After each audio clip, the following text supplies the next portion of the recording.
भूषणाय वासवादिविनुत सद्वराय मङ्गलम्।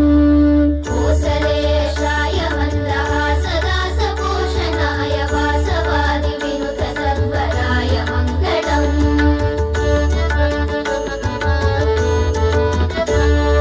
चारुकुङ्कुमोपेतचन्दनादिचर्चिताय हारकटकशोभिताय भूरिमङ्गलम्। चारुकुङ्कुमोपेतचन्दनादिचर्चिताय हारकटकशोभिताय भूरिमङ्गलम्।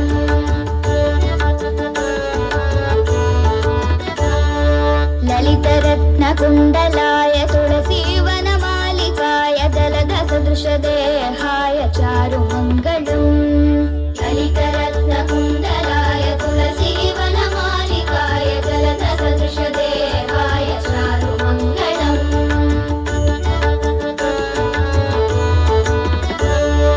देवकीसुपुत्राय देवदेवोत्तमाय भावजा गुरुवराय भव्यमङ्गलम्। देवकीसुपुत्राय देवदेवोत्तमाय भावजा गुरुवराय भव्यमङ्गलम्।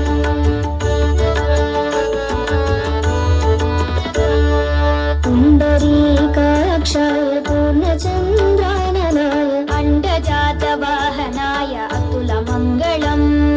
पुण्डरीकाक्षाय पूर्णचन्द्राननाय अण्डजातवाहनाय अतुलमङ्गलम्।